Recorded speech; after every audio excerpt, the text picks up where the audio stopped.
Hello, hello, hello, hello. Oh, when you're just about to go live and your internet goes down, it becomes panic stations. But fear not, we are here, or I am here. Let me just pop this on the screen. It is your weekly wake up call. I'm Nicola from a handcrafted business, and I'm here today to talk to you about product photos, the nemesis of many small business owners. So tell me, what do you think? What do you think of photos? Do you always think you can do better? Are you always frustrated by them? Do you get fed up? Do you hate doing the job? Morning, Vicky. Lovely to see you. Is it something you put off until you absolutely have to do it? Or are you pretty much a pro and you've got your corner set up that as soon as you've got something ready to photograph, you throw it in and you get that photo done?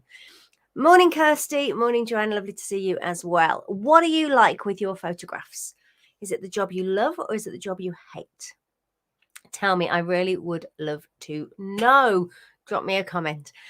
So why do I want to talk about photographs? Because during Christmas Kaching, a few things have come up about photographs and it got me thinking. Morning, Rachel. And it got me thinking a little bit about how we use photographs. And I actually came up with morning, Kirsty, a really nice little way of thinking about your photographs.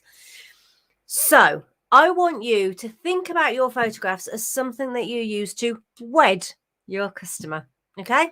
So first of all, you're going to wow them with your photos. So everywhere their first impression, that first thing they see, that they've got to be attracted to it. So that's your lifestyle photos. It's your photos that tell a story. It's your photos that connect with people. It really is going to grab their attention. Vicky, you've put, I'm much better than I used to be. Put on the screen. It was a long journey, which I used to hate, but I'm okay with it now. It has to become a journey a job that you are okay with. If you want to sell your products online, you have to prioritize photographs. Photographs are amazing. They do a much more powerful job than your copy and your words ever will. Hi, Donna. Lovely to see you. So photos. Let me go back. So, in fact, what I could do, Kirsty, once I've done my product, I have to do a pic straight away. The picture sells. Pictures do sell. You're absolutely right. So, oops, sorry, on the cuff, creating a banner. There we go. Add that. So wed. This is what I want you to do. I want you to wed your photos. So the first photos you want people to see, the ones that is going to get them taking action, because as Kirsty's just said, photos sell, are the ones which are the lifestyle. They have the backgrounds in them. They're interesting. They're fun. They're relevant. People look at those photos and go, oh, that's the one for me. You only have to look at how car adverts work. Car adverts are designed to appeal to a particular type of customer, a type of customer who wants to drive fast, or the type of customer who wants a really nice, luxurious journey. There's so many different ways. Next time you see a car advert on TV, think about who is that appealing to, because different ones are appealing to different people. And that's because it's that initial attraction. That is the wow factor. That's the very, very first thing that your photos need to do. And they're the ones you're using on social media. They're the ones you're putting on Pinterest. They're the ones that are going to be front and foremost with everything you do. It's like your stand has to look good if you are a craft fair. These pictures have to look amazing. You want backgrounds in them that tell the story, but the backgrounds can't be too distracting when it comes to your product. Your product needs to really stand out so we know which it is that's yours in that, what it is that you're showing off. So first thing is wow. You then need to explain or educate. And that means that once everyone's seen that wow factor, they want to know a little bit more. So now you are teaching them about your product. And this is where those awful white backgrounds, plain backgrounds come into play, because suddenly it's all about the product. It's about the size. It's about the details. It's about, in fact, details is my next one, so I'm jumping straight in, but it's all about those actual facts. So we've gone from heart-based to head-based information. The wow is all about that emotion and that reaction, that response. That's what you want. Or the ooh response. The emotive responses is the wow. The educate or explain is the head details. Oh, it is that size. Yeah, that's good. That's what I'm looking for. Yes. Oh, I've got a choice of colors. Brilliant. That's the color I want. And people are starting to make decisions as they go. And then you show them the details as well. So you're really starting to connect in and really confirm that they're making the right decision for them. So your photos have to wed. They have to wow. They have to explain, and they have to show the details off as well. If you can cover all of those, you're doing really, really well. Now, the wow photos are mainly the first thing that you see, but you also want to include those as part of your product listing as well. But your product listing starts with that white background image. It's the boring one, other than the thumbnail on a front page, because if you want to grab their attention, you want to be using that wow photo. But that when they start looking at the product listing, they want the explanation, they want the details, but they also want the reassurance of the wow to remind them that this is what this product is for. And yes, it's right for them because that's what attracted them in the first place. So it's really, really important to make sure you cover those 3 parts of the customer journey through your photos. Morning all. Jane, is it you? That's what I'm guessing is here. So have you got photos that wow, explain, and show off the details? If not, that's what you work up towards. Okay, so everybody starts with the product listing photos. You start with the plain background. You start with that really clear, succinct, this is what you get. We all need those. That's the first one you have to do. It covers most of the jobs. You then also, some of the details help.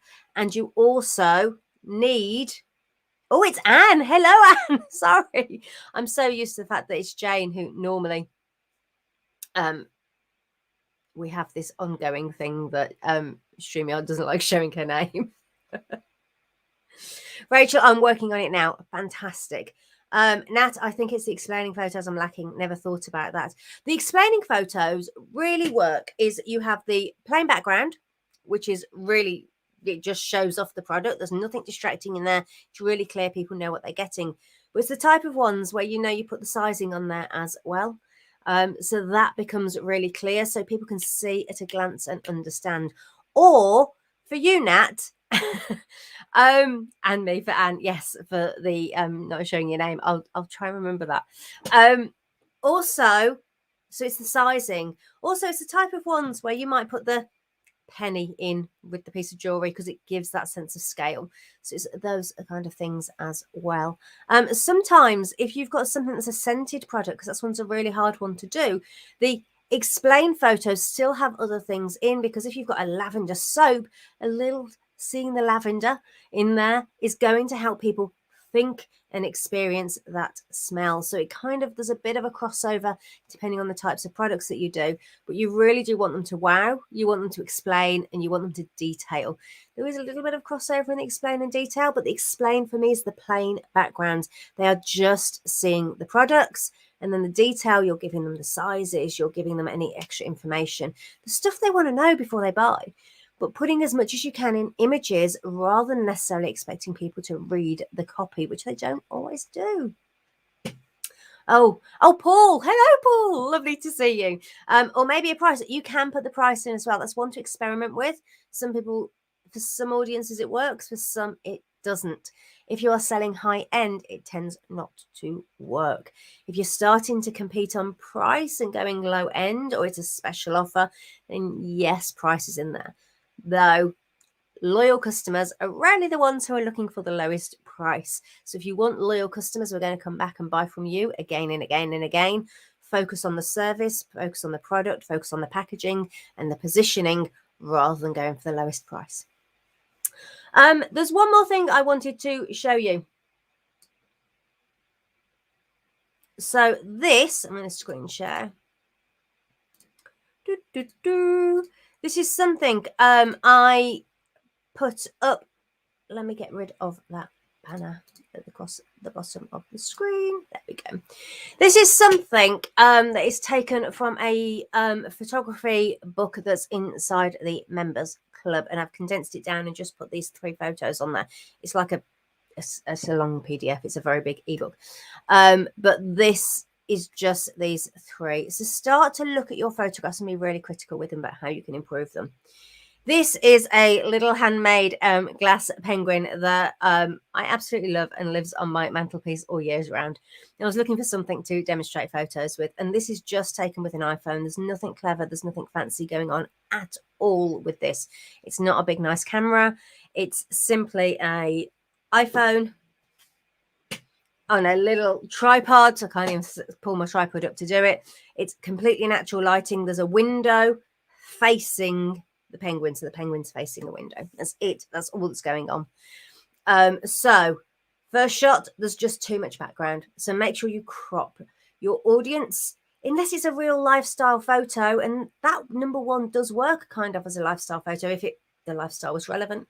It's a little bit boring for a lifestyle photo, but having the space around it kind of does work. So if there was a Christmas tree that far in the background, it would set the scene a little bit more. Then you can have that wide background.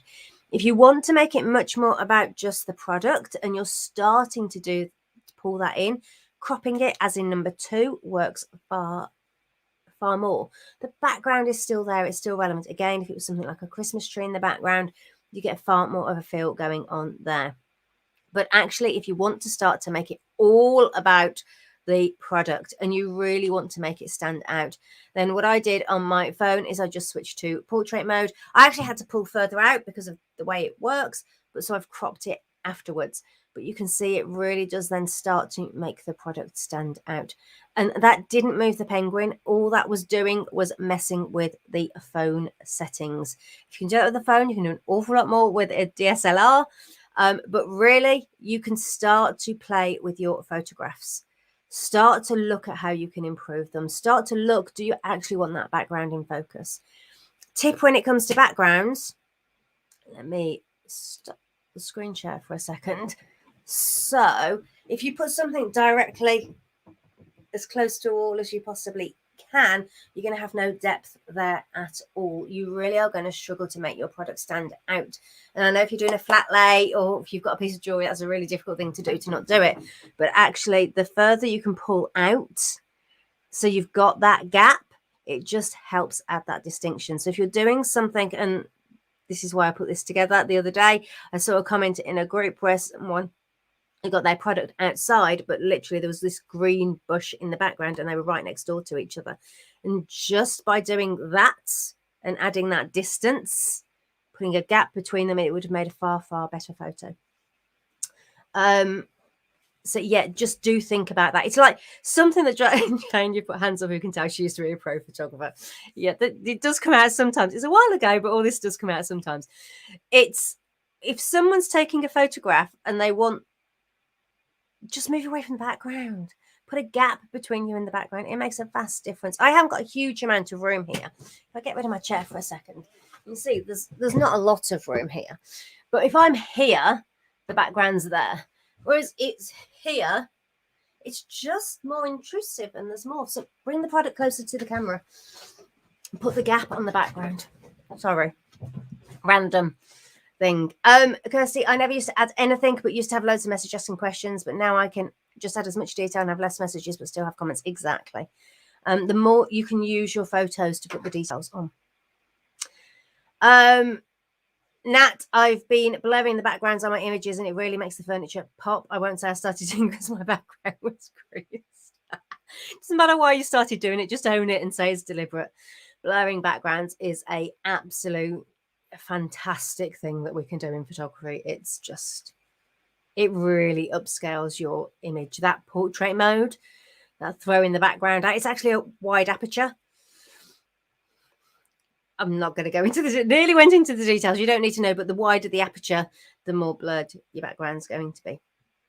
That looked like a police liner from a low budget movie. Yes. Step away from the backgrounds, people.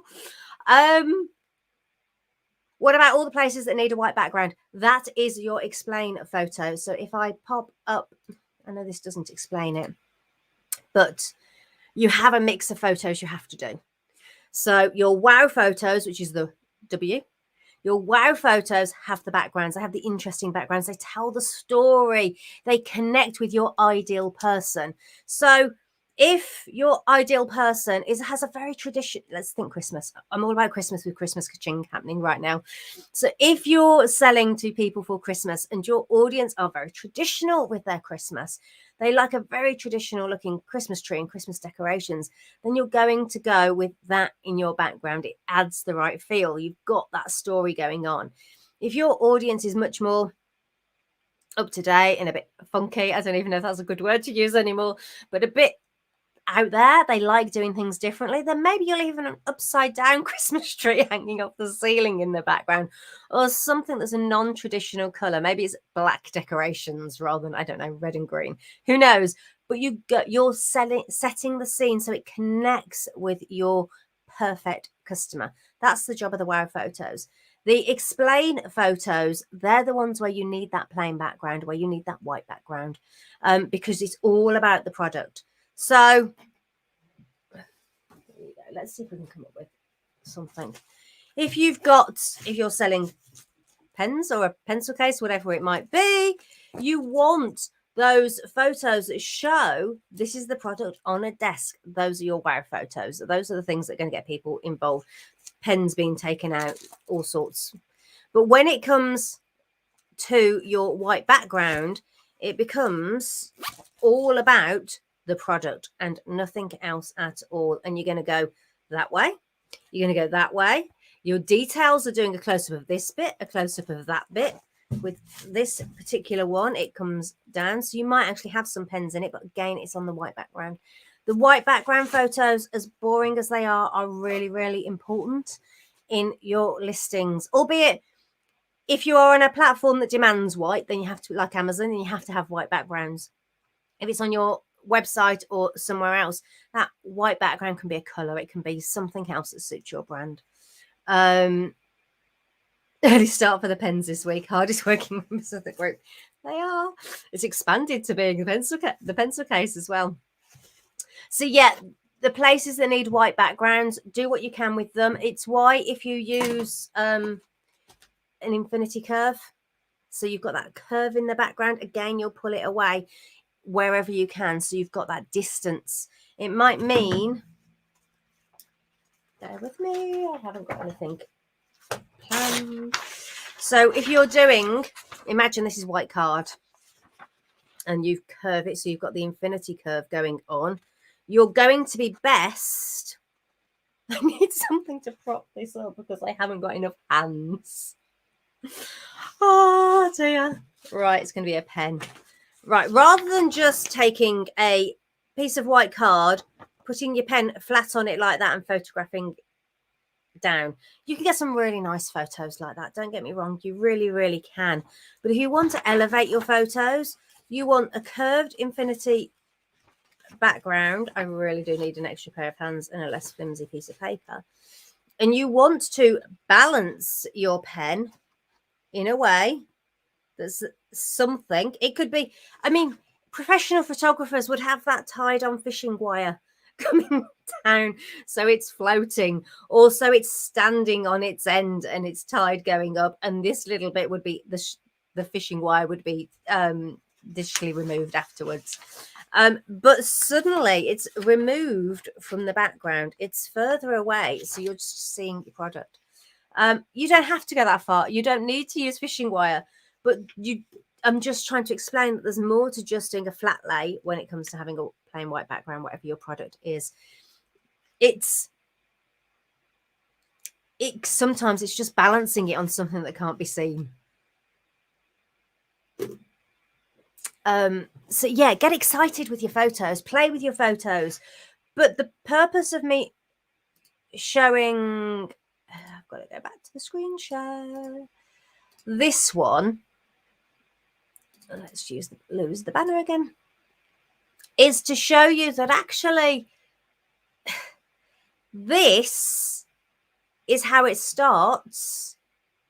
Then I moved closer. I didn't zoom in the camera because Didn't need to. I just moved closer, which gave me that. I then changed to the portrait mode and got that. So from one position, imagine that number one is an interesting background.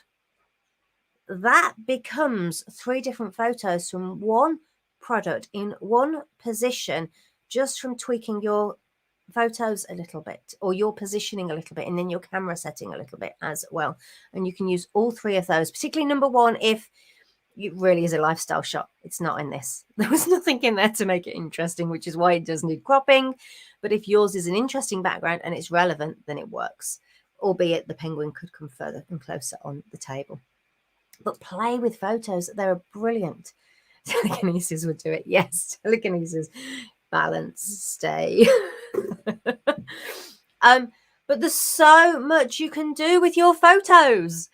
Get excited with them. Use the settings. Even if you're just using a phone camera, you can really get some amazing photos. Even if I've got some photos that I did for one of the original club classes, and it really is, bear with me.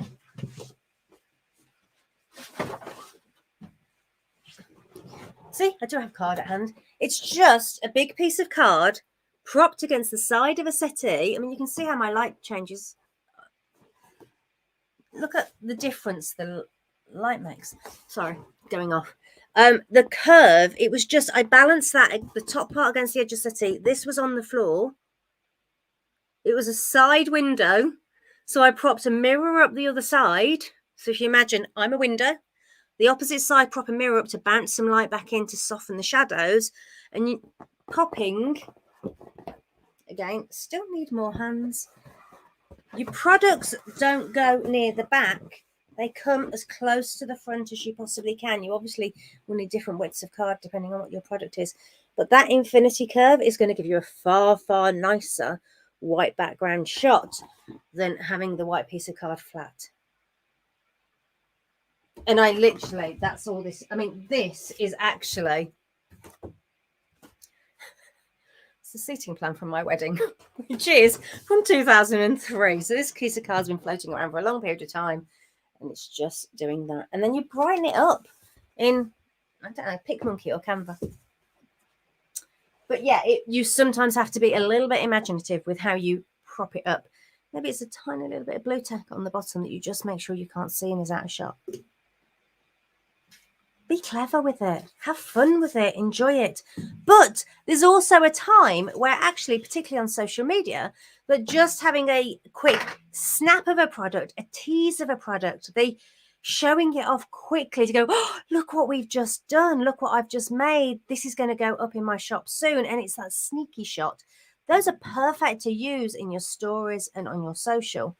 But you do have to think about your photographs. Photographs sell your work and your products more than anything else. You have to wow, you have to explain, and you have to detail. 3 different types of photos. Jane, could I do similar with white crushed velvet I used for my stalls and some past photos? Yeah. What you're gonna if you are on a platform that demands white background, crushed white velvet wouldn't cut it then. But you're not, Donna. You're not in one of those platforms. So yes, you can use that. But again, I mean, you can almost do it that way. Or a piece of card's annoying me in the background now. I've got to move it. I'm sorry. That's the photographer in me checking what's in the background. This is annoying me too, but it's normally just up. My spotting my sound wasn't great the one day. So just anything you can do. If it's any help, I use a roll of uncoated inkjet paper, 90 GSM, 45 meter long roll, 610 wide, so I can always have a perfect background. Yes, when you get a crease or not, you cut it off. Professional photographers will have a roll, and you just roll it down. And once it gets dirty and mucky, you cut it off and you roll it down again. Yeah, perfect way of doing it. Wallpaper, the back of wallpaper if need be. It might not be white enough if you're on Amazon and you've got to have that perfect white background. But as a plain background, it works. It really, really works. I'm not sure who you are, but I'm really pleased. One roll lasts me for a couple of years or more. I'm thinking Anne. Yeah. It's like that piece of card. It's a bit tatty around the edges, but the edges don't ever get seen. but it depends on the size of product you've got and what you've got going on. Professional photographers, I nearly did it here for me as a background, that you literally can have like almost curtain poles going across with rolls of paper on that you just roll down when you need it. And I thought, oh, I could have different colors that I play with. So many different ways you can do it. So many different ways. I've actually got this is as my background. I zoom out. And if you'll see it, I've got to tilt my camera up. I haven't got enough room with this camera. Not going to work. Oh yeah, you can see it. You can see at the bottom there. It's actually a piece of fabric taped to the wall. It's just a background. Let me zoom back in. A bit too far. I want to the middle. I can't hit it. Not when I'm live. Banqueting roll should do it. Anything can do it. Absolutely anything. But flat lays, looking down on something, they can make really nice photos, and they're quite quick and easy to do in so many ways. But if you can use that infinity curve, if you can do it so you've got a light coming directly on and you make sure you don't create the shadow, you're doing fantastically. If you need to have it so that your window's one side, and I'm talking just natural light, I mean, if you've got lights, even better. But if you've got window one side, pop even another piece of white card one side or a mirror one side, it's going to bounce your light back in. If you're using lighting, if you have lights going on, 45-degree angle, so you'll have this is my remote control for that light behind me. Look, hey, let's turn that one on, love. So if you've got this and you want to light it, 45-degree angle, so one coming this way and one coming that way. And if you've got a third light, like the background, there you go. That's where I like the background. Look how flat it looks without it, and it just makes it seem a little bit further away and a bit more interesting with it. So if you're doing the infinity curve, I wasn't talking lighting particularly, but if you're doing the infinity curve, you want a little light at the bottom and your product's here. Little light, throwing some light in here towards the bottom to separate it out, and that really will give you that crisp white. And then a light at this angle coming in and a light at that angle coming in. So you're using those corners to point into your product about here.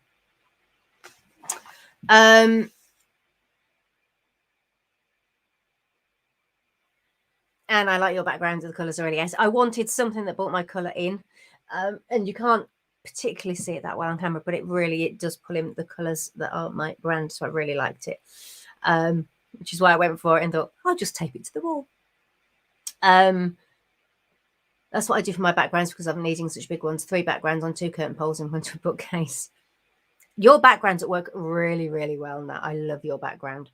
Donut fabric. Oh, where did you get it? I can't remember what it was called. Nat, you went to the same place after I got this one. Can you remember what it was called?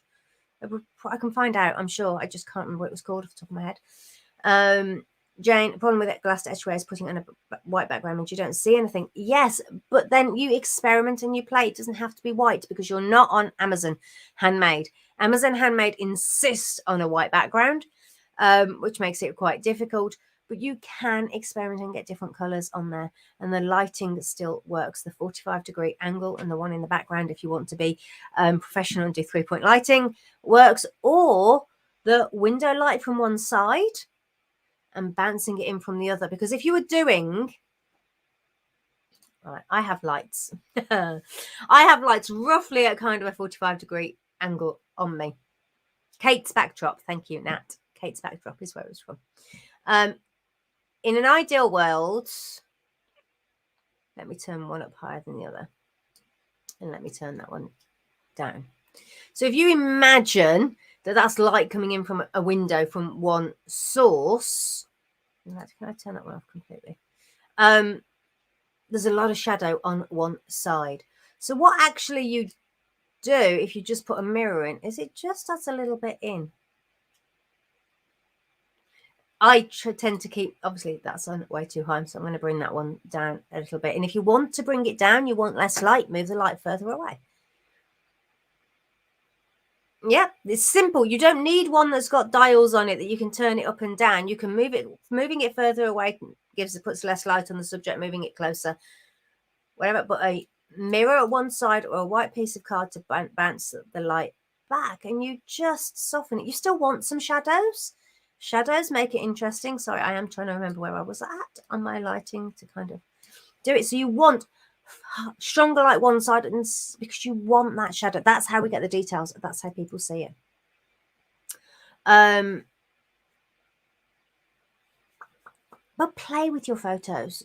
Try and make it a job you enjoy and you look forward to. You won't completely, but once you suss it and you go, that's how I take my photos, it will be so much easier.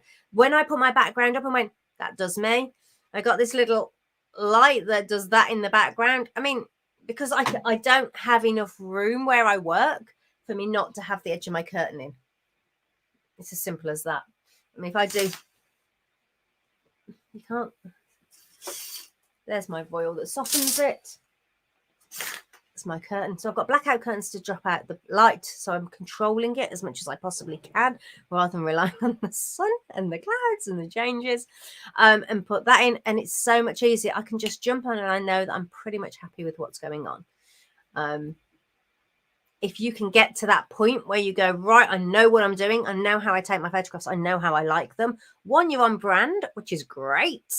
And it's going to work for you because your photos are all familiar, which is what we want them to be. They have a feel that makes them yours. But also, you're going to be far more comfortable because you know what you're doing and you feel happy with it. But to get to that point, the best thing you can do is play. Experiment with angles. So if you're doing a flat lay and you're looking down, change the angle. Come in and shoot it. Instead of looking down on it, look across at it. Turn it and do it that way. Play with an infinity curve. Play with backgrounds. What's relevant? What's interesting? What would work as a lifestyle that's going to appeal to your audience? If you're selling soaps, if you've got someone got a nice bathroom, or if you've got a nice bathroom you can just use a corner of to take your photos to set that scene. You have to set the scene. You have to wow, you have to explain, and you have to detail, all with just your photos. Right, I hope that's helped. Has anybody got any questions? If so, quickly drop them below. If not, hopefully I've inspired you to go and look at your photographs. Photographs sell. The words people read to confirm that they understand what's going on. The title is really important and the words are really important when it comes to SEO and search and algorithms, but people really do buy from the visual first. Your photos need to replicate that. If they saw something in real life, they can pick it up and they get a feel for what's going on and what it's there for. So you know when you see a display in a shop that's the, I don't know, your bedrooms that they set up in to show you how something looks, you need those photographs. Those are your wow photographs. Those are those first impressions. And then your explain in your details are when people can go in and start looking at things. So all of the things that people need to see, that's what you need to get there and show them in your photos. You can't assume that they know or they understand anything at all. You can show packaging, you can show the backs, you can show the sides, you can show the details, you can show the sizes, you can show the anything that people are likely want to know. Can you show that in a photograph? If so, you're onto a winner. Remember, I've got to click onto here quickly. Wed your photographs. Wow, explain and detail and watch your sales soar. They really will, because photographs sell. Or make sure they're sharp. That's the very first thing I should have said. Blurry photos are not going to work. So if you're using a phone, apparently I've got lots of notifications on mine. If you're using a phone, so simply, there you go. Look, this is a really weird one. There you go. I told you it was just stuck to the wall. Tap on the screen. That doesn't work very well, does it? But tap on the screen and it will change the focus. I can't work it this way and it's not going to work because I'm at a very weird angle. But tap on the screen to make sure what you want is in focus. What you want in focus is in focus. Oh, I'm full of some cracking sentences. I hope you know what I mean with that, but make sure it is sharp and you only have in the background the things that really set the scene and tell the story that you want your product to be known for and seen for, and that was going to appeal to your audience. That's it. And really useful. I like this. Really useful, but this means I probably need to get the bloody Christmas tree out and it's still October. Yes, sorry. But, and there is a but here, if you do that this year, the photos that you take this year will see you through next year as well. I know it's a hassle, but it's why. I mean, Christmas photo shoots, the big ones, they happen in the summer. It's why when you see photos of I don't know, models in swimsuits all looking happy on a beach somewhere, you can, unless they were actually somewhere that they've gone abroad, if they're in the UK, you know they're frozen because they're taken really early. So yeah, it is part of the problem that you do need to set the scene, and you probably do need to get that Christmas tree out. Okay, so I hope you found that useful.